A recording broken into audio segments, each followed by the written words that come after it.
29 minutes after 7. Let's get on to AM Talk now. And Abraham Amalaba is a lawyer, member of the NDC. We were hoping we had actually booked John Kuma, but information that he sent us this morning, he couldn't make it. So we're with Abraham Amalaba, who is a lawyer, a private legal practitioner, and a member of the National Democratic Congress.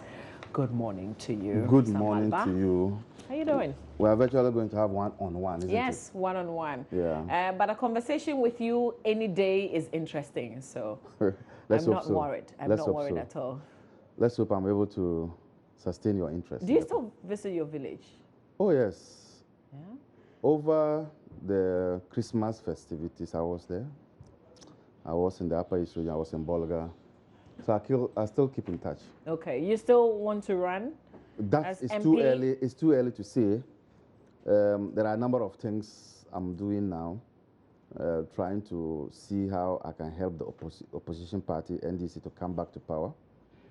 I'm in the legal committee. We are looking at other things, trying to ensure that in opposition, we are able to give the ruling government what it deserves in terms of holding them accountable. So there are a number of things. 2020 for parliamentary seat is too early for now to say. It's too early. Okay. Yeah. But life in opposition? Well, life in opposition, this is just about the third week. Is it still fresh? Clearly, you miss certain things that you used to do as a government. Nonetheless, we've been here before. It's not as it is our first time of being here. And so one would not say that it is cozy, but because we've been here before, we can adjust to the situation. Do you forget yourself sometimes? Maybe you try to drive to the Flagstaff House and then you remember that, no, it's not my party that is there. Sometimes I do forget that we are in opposition. Sometimes I have this thinking that we are still in power until maybe something happens. Say, maybe I want to place a call, then I notice that, oh, that person is no more there. But we'll adjust to it. We'll get used to it. Let's talk about somebody that you probably would want to place a call, but he's no more there. That's the GMPC CEO, Alex Smolt. Yes, Alex sent a text to me. He sent a text to me 2 days ago saying that was his last day in office. He actually indicated that he has handed over and had given his handing over notes to the incoming man, that's KK Sapon. Alex has done a great job at GMPC. GMPC, together with the board, when I was there, came up with some strategies in terms of ensuring that the administration of GMPC is smooth. We put in place some rules and regulations. For the first time that we got to GMPC, we were able to put together a director's manual, which didn't exist, which will guide directors and the chief executive as to how to deal with matters concerning the corporation. And so one of our legacy is leaving behind, for the first time, a director's manual. And we also put in place a committee called the Risk Compliance and Audit Committee. The Audit Committee is there, but the Risk and Compliance is the new one, as well as Governance Committee. So as a board, we're able to bring in some changes, and I'm sure the new people who are coming in there would have things much easier as compared to when we got there, when you didn't know, you were groping in the dark, you didn't know where to touch. Now there are laid down rules and set of rules that can guide the operations of the corporation. You're on the GMPC board. At what point do they dissolve the board as well? We had our last meeting on the 6th of January. We knew that we would have to go with the coming in of the new administration, which was sworn on the 7th. So we actually had the last board meeting on the 5th. On the 6th, we had a committee meeting, which I chaired, that's a risk committee, which was on the 6th. And so we wound up everything on the board by the 6th of January we had gone. So that committee is dissolved also then, because you were chairing it? Yes, every committee is dissolved. Now new members will come, they will appoint people to take those places. Okay, because I thought you said it was a legacy, something that you had developed. Yeah, we have developed it. But so now it's there. It's now a standing committee. So the new person would have to reconstitute all those. Yeah, so you just need to get people to fit into those committees. Yeah. Yeah. So how come, you know, there was a lot of promises that this whole power crisis had ended, it had been fixed, only for us in January to be told that there will be a shutdown in February and that might affect all of us? No, we had put in place, you know, the levy that we put in place, the legacy levy that we put in place was to ensure that we do not overburden the utility services. So anytime money came in there, we used to pay those who provided the gas, fuel, and all those things. They said when they come, they are going to take off those levies. But the current problem we have with them, with this government coming in, and the problem that we have been told is in existence has to do with shutting down of one of the travel gas, which would ensure that they do some connection to the mains, the pipes. That would take away some gas. So that is not as if to say that there's no gas, but it is for the purposes of ensuring that we are able to fit the system in place so that the gas can flow. If that happens, then that will not be the fault of the NDC government. This was not planned during your time? I'm saying that if that happens, it will not be the fault of the NDC government, and it will not be the fault of this government, because you need to take off the system and plug it. That is mechanical. But you would have to put in place emergency mechanisms so that even if that gas is not in the system, you can still have the system running. So you have to put in place a system where you can have continuous supply of oil. You know, I mean, when I say oil, continuous supply of is it crude you're talking? To power the system. There are thermal plants, so you need to do that. You can also buy from Ivory Coast for the time being, so that if your engineers finish fixing the system, you can come back to your gas. So, what do you anticipate is going to happen? I think ECG is assuring that there won't be any power cuts. I think the suggestions I've just given are the things they should do.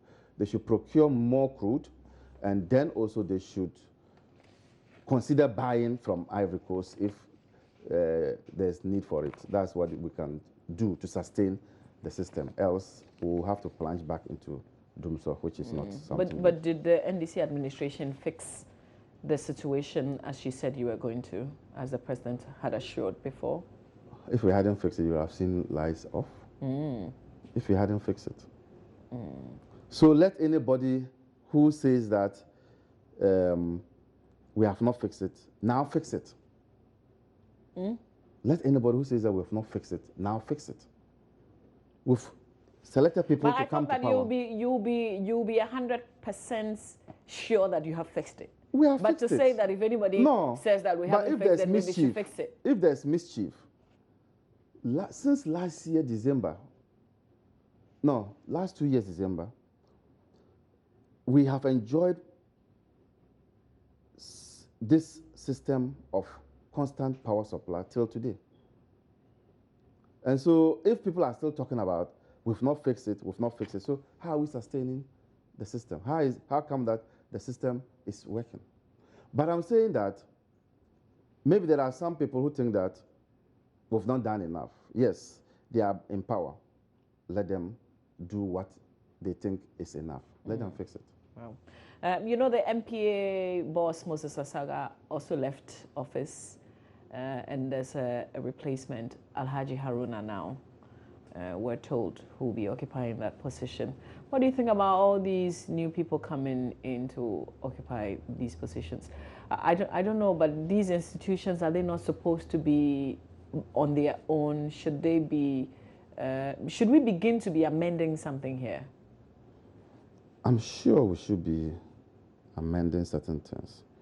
For instance, the CEOs should have a fixed term of office. State institutions are not government institutions. They are supposed to serve the state.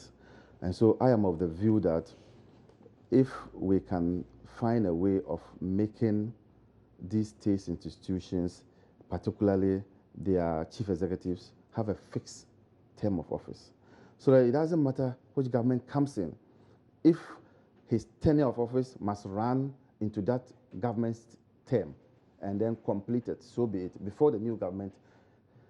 Because sometimes this truncating of chief executives' appointment can go a long way to affect the systems that he has put in place and then the kind of strategies that he has put in place. Because if a new person comes, he has to start all over again sometimes. Sometimes because of maybe the nature of the appointment, if he leaves, he may not be able to give out every information. So the new person coming in will also be deprived of some vital information because of the nature of the exit. Sometimes you are given a letter in the morning and asked to leave by 12 or by 5 p.m. You would see that there is some bad blood between the one who is giving the letter and the appointee. But shouldn't they even know from the beginning? Shouldn't they exit by the 7th of January? That's what I'm saying. That you see, when you look at the Presidential Transition Act, CEOs have not been specifically mentioned in there as the category of persons who must leave. But there are two types of appointments. There are those who are appointed directly by the president as CEOs. So go and head this institution. There are some too whose appointment have gone through the Public Service Commission. So there are two categories of chief executives. Those who are appointed clearly by the president would know that their tenure of office is coterminous with that of the president. But those who are appointed through the Public Service Commission, in my view, will not be expecting that if the president leaves, they must also leave. They will be thinking that they have a contract and that contract must run out. But sometimes, even those people are also asked to leave because there's a change of government. So we need to streamline this. We need to make it clear categorically. And for me, I would have expected that chief executives would have a fixed term of office. They must have a contract. That contract must be respected, irrespective of anybody who comes into office. I think that if we do it that way, that would be the best way to go. Let's talk about the man who is on almost all the front page of the newspapers today, the new acting IGP, because Mr. John Kodalo has retired. This man, Asante Apietu, named IGP. What do you think? I have little knowledge of him, but I know he has been around for some time. I started hearing about him way back under the Mills administration. Experts in the area of security have touted his credentials. But for me, what is critical is the mode of appointment, the nature of the appointment. I think that the president is becoming notorious for engaging in unconstitutional acts. This appointment is supposed to go through certain processes. When you look at Article 198, it states clearly that persons appointed into those areas, public service, as heads of the institutions, must have approval from their governing council. Now, when you go to Article 202, Clause 1, 2, thereabout, it talks about how the president can appoint a person to act. It says that the president must do so in consultation or with the advice. I don't know the key word, I don't have my constitution here, but it is one of those words. But the key point is that he must do this in consultation with the police council. The question to ask, is there a police council in existence now? The answer is no, because the police council that existed under John Mahama, then president, have been dissolved. Because that's also constituted by the president. That's also constituted by the president. And the police council has representation from certain ministries, key ministries, like there must be, the attorney general must be part of the police council or his representative, so the attorney general deputy can be there. There are some key ministries, I think 3 of them, that are part of the police council. Same is with the Armed Forces Council.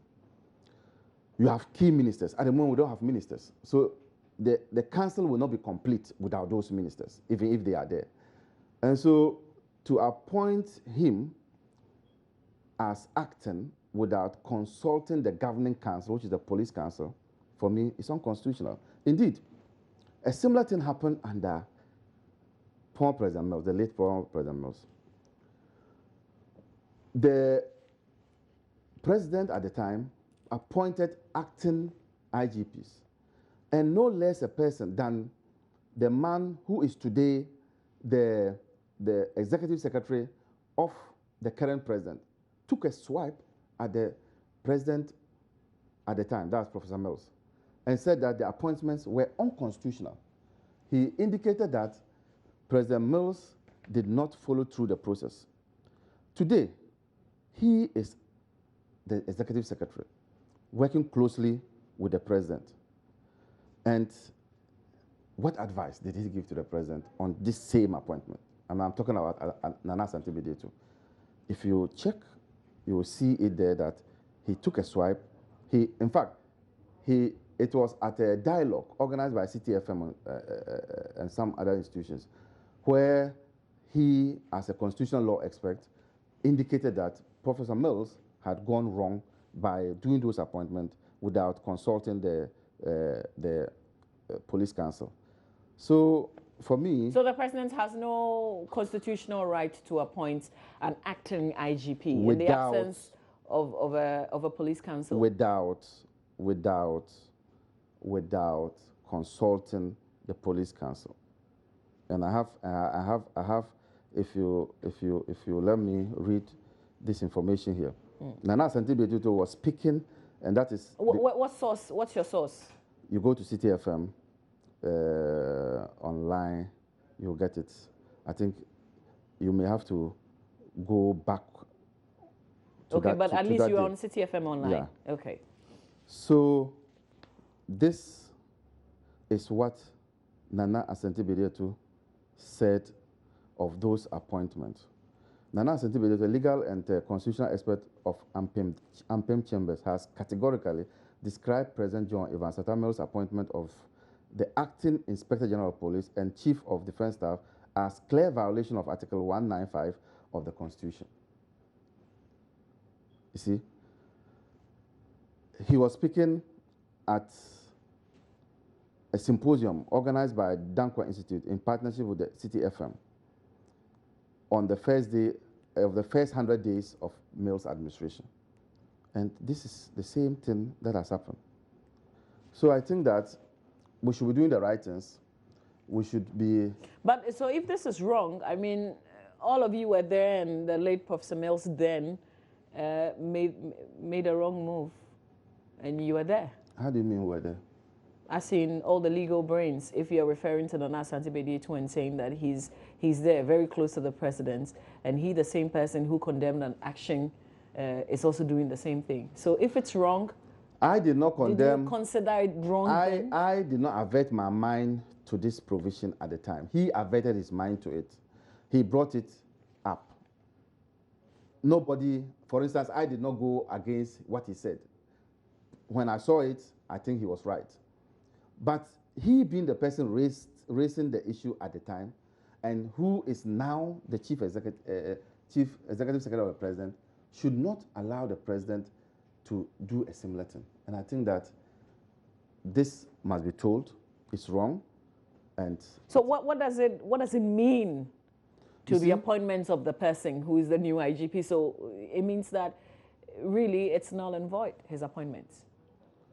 You see, if the spirit of the Constitution has not been followed, and you are appointed in this manner and in this fashion, I am of the view that unless there's a court order, or unless you go to court and have it declared null and void, the person still holds his office. If anybody goes to court now and the court makes a pronouncement that the appointment is void or the appointment is not in consonance with the Constitution, then that position that you are holding is untenable. Okay. But the person at the moment will still be enjoying the position anyway. I want to speak to Professor Ken Atefa, and then I'll come back to this. And I've opened the Article 195. I'll read it fully, but let's speak to Professor Ken Atefa, who's Dean of Faculty of Law, Central University. He's also a criminologist. Good morning to you, sir. Thanks for your time. Good morning, and thank you for having me. Yes, sir. So first of all, just your thoughts on the appointment of this new IGP, Mr. Asante Apietu. What do you know about him? Oh, well, first of all, let me say hearty congratulations to Mr. David Asante Apietu on this awesome appointment. He's a personal friend, fine gentleman, a police officer who has served distinction and has the requisite domestic and international policing exposure. And I think that his appointment is an excellent and most welcome news. But constitutionally, is there anything wrong with his appointment, considering there's no police council in place? And my attention has been drawn to this and drawn to Article 195 of the Constitution by Mr. Abraham Amaliba, who is here in the studio with me. So just your thoughts, constitutionally, is there anything wrong with appointing an IGP in an acting position in the absence of a police council being constituted? Well, I think I haven't updated my mind to the question until you're asking me, but just off the top of my head, the appointment is on an acting basis. If the person who was the incumbent term has expired and that there is no inclination to fill, nature abhors vacuum, there ought to be someone in the position. And I think I heard the President indicate that his appointment is subject to confirmation by the Council of State, and the Council of State is now sort of in its formative stages. The previous one, as it were, its term having expired. Governance must go on. It will be up to someone like Mr. Amaliba, in the interest of advancing good governance and the rule of law, to test that in the court if that is the inclination. And there will be nothing wrong with that. That will be absolutely perfect if he thinks it is wrong. I am of the view that nothing wrong with it in the sense that the appointment is in an acting capacity. It is IGP designate, but also being asked to in the interim. And I think that the appointment of the full composition of the Council of State, if it can be expedited, ought to be so done so that Mr. David Asante can begin to serve fully, convinced that he is the IGP substantive and that he wouldn't need to look over his shoulders and to act with courage and dedication in the performance of his duty. What do